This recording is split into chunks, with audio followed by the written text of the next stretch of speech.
What's up, everybody? I'm Brandon Hunt. I'm here with Alan Fackler. We're talking about episode 12 of season 8 for Walking Dead, The Key. And holy moly, yeah, what a wild episode. We watched it, and let's crazy. Let's just go right into it with this Rick and Negan fight. I mean, that's got to be the first thing that sort of comes out of this conversation. Oh, right? sure. I mean, because I remember early on in the episode, I mean, even a few weeks ago when Yumi and Borba were watching, you know, we were theorizing like it's going to take a while for this confrontation to sort of like come to fruition. You know what I mean? Right. Maybe even at the very end of the season. So as we were watching this one, we continuously were looking at each other and just going like, wait a minute. Wait, is this happening right now? It's not cutting away, and they're still. I mean, it was bananas. It was awesome. The axe throw was crazy. The axe throw was great. The entire fight underneath, where everything's on fire, was crazy. I mean, just epic in a way that you're really not used to, particularly in the middle of a Walking Dead season, to have so much actually happen. Right, especially the last kind of few seasons where we've gotten this slow burn type of deal. Exactly. They just ramped it up. They turned up the volume to 11 on this one. They really did. Opinion. And yeah, it was incredible. And one scene that stood out for me in particular was Rick chasing Negan, you know, after he smashed his car into pieces, and he's chasing him with an AK-47. And he's doing it with such purpose. Like, he side skirts a zombie that just sort of like walks right past him. He just brushes by him like he's not even there. Does not care. And he's just unloading bullets at Negan. And another thing, just to speak on top of that, that was one of the few times I think I've ever seen Negan look frightened. Yeah, exactly. There were multiple shots of his face where he looked genuinely concerned with what was happening, and I was like, "Oh man!" Such a turn of the tables there. It really was. I felt so good for Rick. Yeah, I felt so good for Rick. I was just like, "Get him, dude!" You know, like so. What do you think about What do you think about the part with the bat, where he's got the bat? He's got Negan's power, basically. Yeah. It's like if Negan had Samson hair, he was holding his hair, right? Absolutely. Yeah. No. That's a really good way of putting it. You know, I think the bat. That was obviously a very big moment for the show. I mean, that is Lucille. And I remember, you know, when he first picked it up and indicated, I have your bat, I was like, dude, just beat him up with it. I mean, like, how cool would that be? But, you know, him lighting it on fire is symbolic in a lot of ways. I think, you know, especially with all the violence and horrible mayhem that Right. And burning the guts on the bat. Exactly, like saying, like, we're not going to fall for your plan. Exactly, and you know, you saw that throughout the conversation that they actually ended up having. I mean, they were talking crap to each other the whole time they were down there, and usually Negan's kind of the master of that. But Rick was sassing him back. Just turned it right back on him. Dude, forget you, man. It was so good. It was so good to see Rick back in true form. Yeah. Total badass coming at him with the bat. Fortunately, you know, we're still gonna have to see, you know, this kind of come to fruition at the end. Because Negan slips by. Of course. But we got some action before he got away. We did, you know? right. So I think Rick, like, he totally rocked him to the core. Sure. Right? So I'm sure Negan's going to be extra mad when we see him again, but he's going to be extra careful about facing Rick. I mean, he's got to be, and he's got to rethink really what his position is, and we'll touch on this later, but especially given what's happening with Dwight and sort of the challenge of his leadership. And also what I liked in this particular episode was the misdirection, like when Rick knocked him off that platform.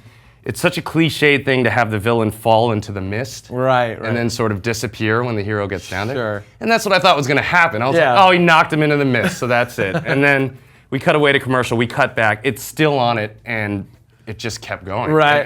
It's like, wow, oh, dang. This is really going to happen. So, I mean. So let's go back to Simon and Dwight. Sure, yeah. And what do you think about those plans, those conniving plans? Obviously, in the previous episode, Dwight sort of went behind Negan's back and killed everybody. Right. In that one instance. And now he was fighting that for a little bit. He's still it seemed like he was fighting the ideals that Negan had. But when Negan's gone, he's got that opportunity. What do you think? What do you think about that? I mean, so I remember in the last episode when we were watching it together, I sort of took issue with the way that they sort of sent Dwight back towards Negan. Right. And that, like, I think that he was a compelling character in and of himself because you didn't really know at this point where his allegiances lie. Right. And then he was sort of forced back into that camp. Yeah. So I was like, oh man, I don't know if I like that, that he was forced to do it. But with this shift in dynamic and I really loved the performance from Simon. Yeah. Where in the beginning you can tell that he was kind of eyeballing him, when they got in the truck, and he's just, he was kind of saying like, "What are you doing, man?" But at the end of the day, when he finally had that conversation, he said, "What I need is a survivor, right, to help me take this over, right, and that's why I think you're the guy." Right. So now all of a sudden, that sort of strange, awkward positioning that they put him in the last episode really means a whole lot more now. Right. Now that, especially when, they decided to torch Negan's car. Right, yeah. With the cigarette that he's been saving, no less, which I thought was he's sort of like, right. He's done with that chapter. Exactly. He's moving on to a new chapter, and I love that symbology that he used, that last cigarette. It was Finally, so we got it was so cool, and we kept saying as it happened, when he made that decision, we're like, Negan's gonna kill them both. Like, it's over. Like, I mean, he's gonna. He's gonna find out what's going on. Guaranteed, there's gonna be some consequences for both those guys. Absolutely. So I think having Dwight and Simon connive in a way shows the breakdown of Negan's group and the Saviors and what's possibly in store for the end of the season, which is probably a lot of that group sort of realizing, hey, the way Negan works is not the way we need to work anymore. Right. And I it may have just been me looking too far into it, but when Simon asked, who are you again, to one of the, there seemed to be even hesitation among the followers. Right. Like a brief moment where it's, oh, Negan, I'm Negan. Right. But I thought he was expecting the guy to say his name, which actually would have been cool too. There would have been a lot of symbolism in that too. Right. But that sort of goes to show the power and the influence that Negan's had over the people that he's cared for. Right. Sort of that leftover, scared mentality that they have. Yeah, absolutely, can't exactly. Be a person anymore. Exactly, and that makes me question. Would Simon be a better leader? You know what I mean? He's proved time and time again that he's a pretty evil dude, but it seems as though if we're gonna put him in the Dungeons and Dragons good barometer, he's probably chaotic bad. Cool. And Negan is what's the neutral bad? Right. Exactly. They sort of ride that line. I could see Simon going off the rails a little bit more than Negan and having a little bit more less respect. I certainly don't think he's going to be a peaceful idealist. Oh, But that being said, I do feel as if he has different plans, especially in regards to leadership of this group. Totally. So let's jump ahead to Wow. Georgie, this new character, Georgie. Okay. Which was so weird and so strange to see someone just generally nice. Yeah, and without evil intentions. And what do you think about that? We were having a dialogue about this as it was happening. First with that mysterious package that arrives just in time. I mean, literally, they're starving to death. Right.